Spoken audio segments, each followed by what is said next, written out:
Huh? Anyway. Okay. The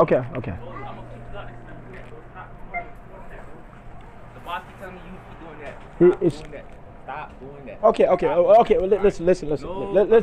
You're gonna talk to me, Stop, okay? No. Stop doing Stop that. doing what? Stop recording right there. Stop doing that. She don't like when you do that. Okay. Okay, stop doing that. Okay. Well, listen up. I'm not listening to nothing. Okay. So If you next time I see you do it. okay, I work for the Central Intelligence Agency. You're about to go to jail for a whole year. That's enough. You're about to go to jail for a whole year. I audited you. You sell drugs. You had a gun. That's enough. Gotcha.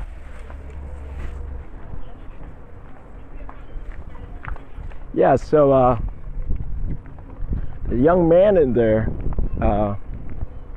he purchased a gun, and he purchased bullets, and we caught him about 3 weeks ago, and we've been starving him, and he never discarded the gun.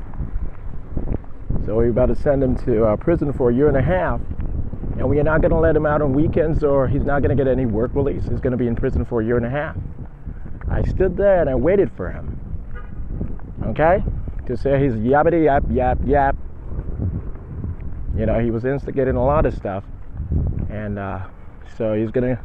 One of his friends told the police officers told him that if he believes in shooting a person just because he believes that person is a Haitian immigrant who wants to date African American women or traditional African American women, that he believes that that person ought to be shot in the back or anywhere else, or ought to be stabbed or harmed or killed in any sort of way.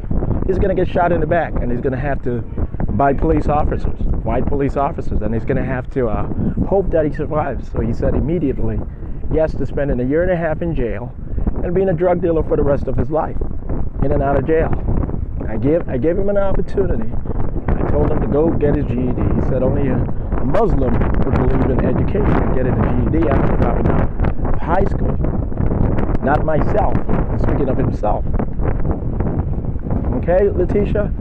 Letitia, you're going to have to let go of that. Letitia James, Attorney General of New York. We got you. I warned you guys. I did nothing wrong in that store. That's not a big deal. All he was supposed to say is, that's not condoned in here, or that's not acceptable. Nothing serious. But we listened to the conversation he had with the police officer earlier, and all they said is instigate a conflict and hope that he keeps speaking, and then say you are never welcomed here in the store, and hopefully we're going to do this in every store in a particular neighborhood and follow him for the rest of his life. We got you.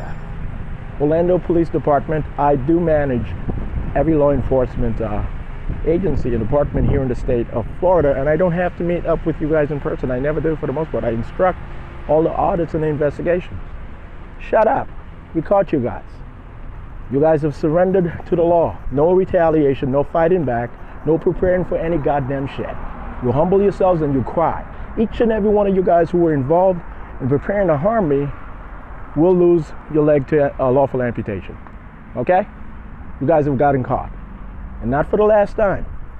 And if it's for the last time, it means that you guys are never going to get out of a wheelchair ever again. And that's all you guys could have ever meant. That's all you guys could have ever meant. Got it? Stop. I am God. I'm the only God there is. And stop looking into the future and this and this and that. Stop with that silly shit. You guys are little kids. Handle your punishment and shut the fuck up. Got it? My dad, Crispin Clay John, and my mother, Anita Phillip. My mother is still officially in Antigua and Barbuda. My dad is here in Orlando, Florida. They've been part of the sting operation with the Central Intelligence Agency and INTERPOL. My dad purports to have been a military soldier, and this is honestly my uncle from the Commonwealth of Dominica. He's just going to sit there. I'm not going to say a word. He's my Aunt Annie John's brother, biological brother.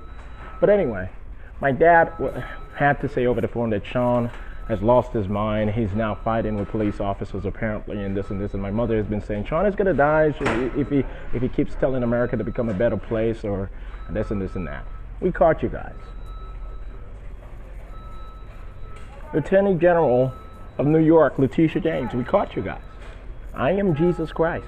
This is quite easy to me. I gave you an opportunity. I remain dormant. I give you an opportunity to become a better person. Now I'm going to ship you out, you and Melvin Otey, to Canada permanently. And you guys are going to be caught off guard damn near every time at every meeting when the West Indians show no goddamn fair. When you guys attend the community meetings and stuff and trying to African Americanize Ontario. And my West Indian family, they're going to remain right here in Florida. You deserve a life sentence, Letitia James. Melvin Otey, you deserve a life sentence. This is not just a lawyer. I've always been the chief advocate of humanity. I was a lawyer as Jesus Christ. I was a lawyer as Julius Caesar. I've consistently been a lawyer as Thomas Jefferson, Abraham Lincoln. I was a lawyer. I'm a lawyer. Okay? This is not, how could I be irrelevant? I created the universe. What council governs the universe? There's no council. There's no council. It's just me governing the universe. We have a council of gods, each representing his respective universe, each god over his respective universe, and that's the set of multiverses that we speak of. Just let that go. Melvin, you are too young to understand these things.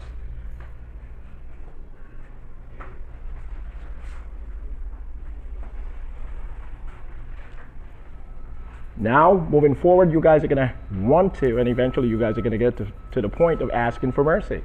No more demonstrating of bravado. No more demonstration of that. We're going to explain. I've explained to you guys, and we're going to continue to explain to you guys why history is going to evolve the way it is. LeBron James is going to fake his death within 2 to 3 weeks, and possibly he's going to lose his life if he fights police officers. If he says that his security guards, real police officers, to Interpol or the extraterrestrial agencies, says he cannot turn himself in until he's done with his particular mission. When he says stuff like that and just walks away with a gun in his hand, he's asking the police officers to shoot to kill. He's going to be arrested within the next 2 to 3 weeks. He just got shot in both arms by police officers who were confused to why he still thinks he's part of the NSA and DOD agency's mission to get in the way of Americana, because it's only for the United States of America and America. Only. That's what they think. They get confused, and whenever they're given the orders, if LeBron James threatens white police officers or black police officers, you guys are going to lose your legs, or you guys have to shoot him right away, and you guys keep the legs. I'm telling you. That's what the crazy white agents from the Central Intelligence Agency and otherwise are going to say on a consistent basis to the folks in Los Angeles and wherever else he travels to, including wherever else his decoys travel to or remain in. I'm not speaking in riddles and codes. I just want you guys to know that I've been serious the whole time. He got shot, not with a BB gun, with real guns, real bullets. Okay, both arms, right in front of colleagues of mine, CIA agents, and professional basketball players, former professional basketball retired folks, including Angel Reese. She was in the back of a McDonald's on some sort of special campus somewhere in Los Angeles, and she heard LeBron get shot 3 times in the arm, and she swear to God that I was the one who was going to get shot, or whoever lookalike is in California purporting to be me. She's completely confused at this particular point.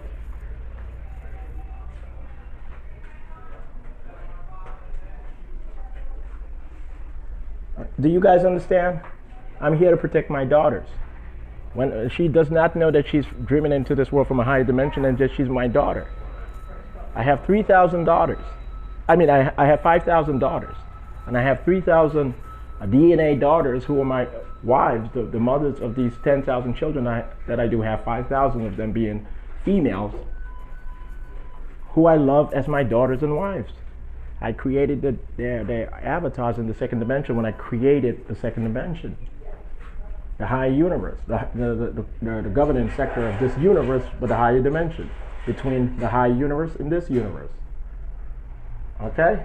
Okay, let me explain this again. I don't speak in riddles and codes, but they told me to make this as confusing as possible and still easily comprehensible to everyone at the same time, to show you guys the magic of the Bible.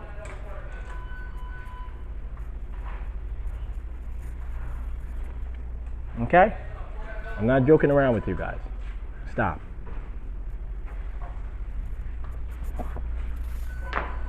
Quit. Stop it. Stop. Quit. Okay, it means the same thing. Do you guys understand? All right, and I was King James of Scotland and England. I translated the Bible into English. I created English. I created modern English. It went from Anglo-Sax to English. Okay, I did all that. I worked that hard. All right, and I did it from here on earth to make sure that I'm noted throughout the multiverses as deserving to be able to take care of my universe without threat from auditors from the most ancients of universes challenging us to be better than them or less than they are. Okay? So that's what I want you guys to know. Alright? I created English. I translated the Bible into the King James Version of the Bible. LeBron James does not have a church. He's not a saint. He's not a natural born demon, but he's clearly a demon. He's clearly a demon. I gave him a deal. The FBI says, LeBron, when you're done with your mission, this is what the FBI said to him, that they are going to put him to sleep and he's going to reincarnate immediately with a body, a shorter, handsome body. And he's going to purport to be the Shawn, Dexter, John, or this and that, or Jesus Christ. He really thought that. They said, LeBron, the white boys are lying to you. They're going to kill you, and that's the end of that. They just want to use you, kill two birds with one stone. That's what they were laughing about the whole time. LeBron, this is what I'm saying to you. I'm going to put you in a wheelchair. You're going to be paralyzed my medical doctors, CIA doctors. They're being ordered by senior executives to be to have you paralyzed from the waist down first, permanently, non-sexual. There's no innuendo. Paralyzed from the waist down, and then eventually paralyzed from the neck down. Permanently in a wheelchair. That's what we did to Will Chamberlain. He literally shot Bill Russell at a game. He had a fan bring a gun over. He went to the stand, the front row, got the gun and shot Bill Russell in the back. And said, I run this shit. That's what he said. We crippled him, we paralyzed him. When he no longer thought it was worth his time fight. And when he got caught, and when everyone said that's enough.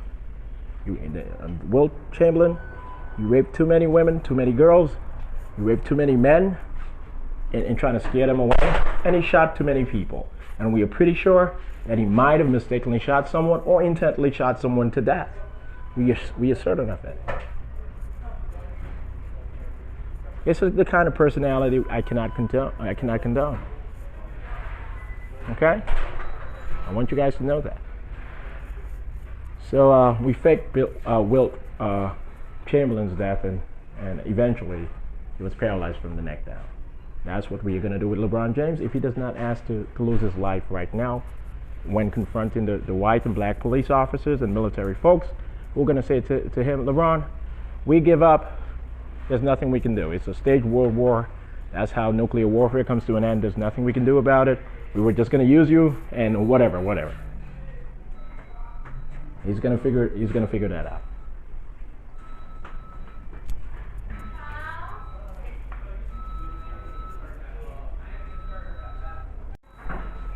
So yeah, I'm non-violent, quite non-violent.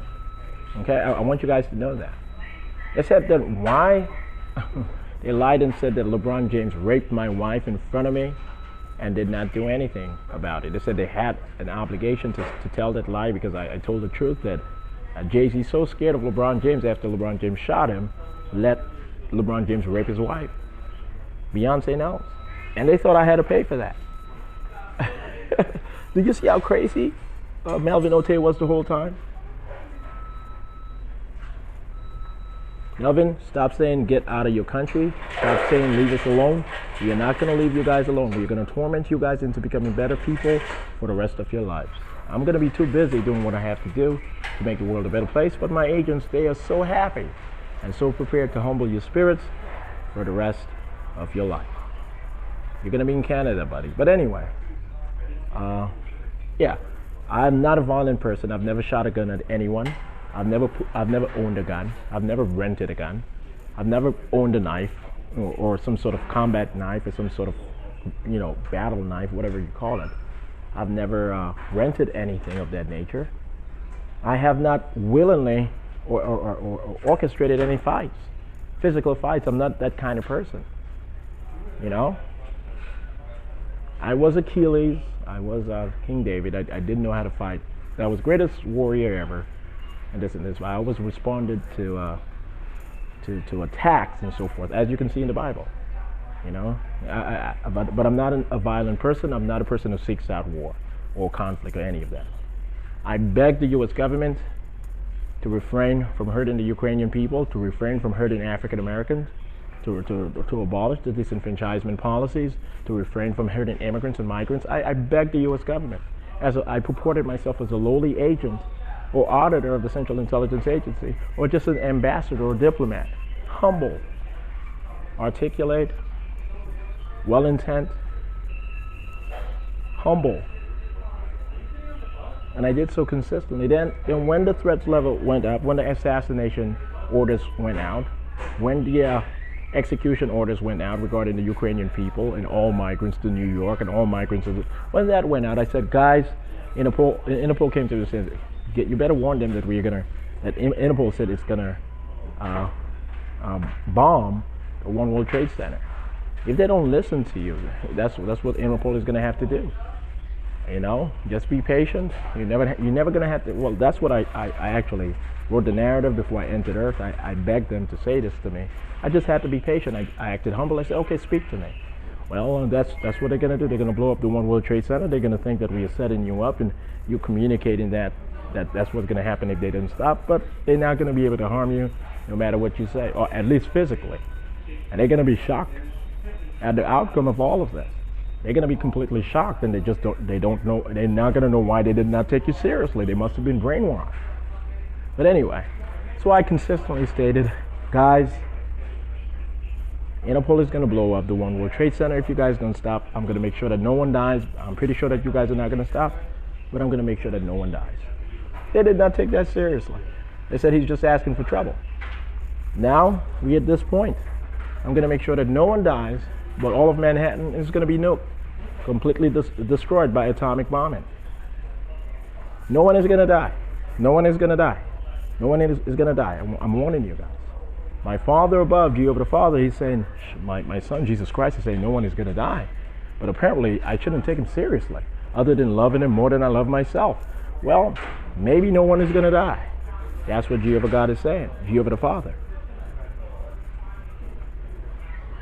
Respect the evacuation orders. Humble yourselves. Cry in front of each and every one of the family members in Manhattan, Harlem, and not just the white-collar workers in Lower Manhattan and Midtown. Everywhere. Prepare them for the atomic bombing of Manhattan within the next few weeks, and then moving out to motels and hotels and so forth, and rented rooms until they can move out to Canada, and that's what we have planned. Canada. And Wales, Ontario. That's the plan. Ontario, Mississauga, Manitoba, British Columbia, and so forth. Okay? And the migrants and refugees from Haiti, the migrants and refugees from Haiti who have signed up to be transferred to Quebec, and they signed up for this in the first place. They rather go to Quebec, a wealthy province of Canada, where they can actually instantly speak French. They speak French. So they signed up for it. They signed up to say, please, America, let us in. And if you guys don't, please let us go to Canada. Please help us get to Quebec.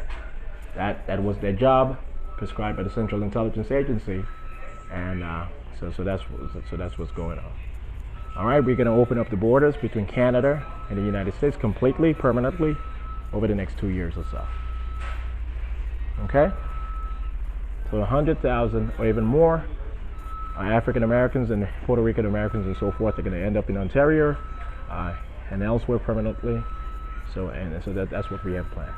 Okay? New York City is going to be known as the Dubai 2.0 over the next 10, 20 years. It's going to be shockingly impressive. The reconstruction, the rebuild. Okay? It's no longer going to be condemned and everything. Okay? So yeah, so I do apologize that it took me that long to explain to you guys this. Yeah, I do apologize. That I apologize about. But don't ask me to apologize about things I'm not supposed to apologize about. You know? So, yeah, Barack Obama is going to fake his death. And I should not have said these ugly bitches. But you guys are going to have to leave me and you're going to have to leave me alone and let me get my wife back. I haven't seen her in 12 and a half years, in all honesty. I'm going to get her back. I'm going to get my daughter, my earthly daughter. Well, she is from heaven, but I'm going to get my earthly daughter with me. And I'm going to get my 3,000 angels and additional women who are from heaven, who are signed up to bring in my children from heaven, my trained children from heaven, who are going to be quite speedy, genius-like, and being operative auditors and agents of the Central Intelligence Agency protected by INTERPOL. Okay? Don't envy me at all. Don't envy me to the point of hate. Okay? I don't want Michelle Obama, Condoleezza Rice, Suzanne Rice, and Oprah Winfrey to hate me because they have children with Barack Obama. Okay? I don't want them to believe that they're ugly bitches, but when they start saying immigrants think they run everything and they're not as fine as African American men or as big as African American men, that's enough. That's enough. Okay? I always have 10,000 children, and I bring my 10,000 children in every life. We change paradigm. We move the world forward. All they do in heaven, in the city of God and angels, all we do is work exhaustively to train our soul to be able to get through obstacles.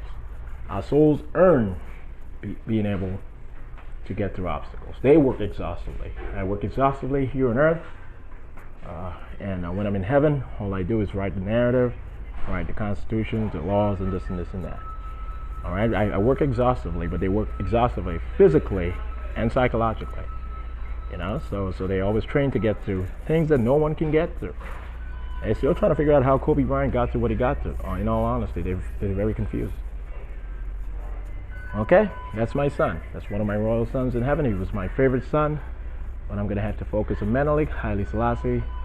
He's the eldest, he's big brother, and he's going to be God over his own universe in 500 years, with Earth and its constellation, the governing sector over it. Okay, the location and suburbs of his government over Earth. There's going to be a lower Earth or lower universe. Okay.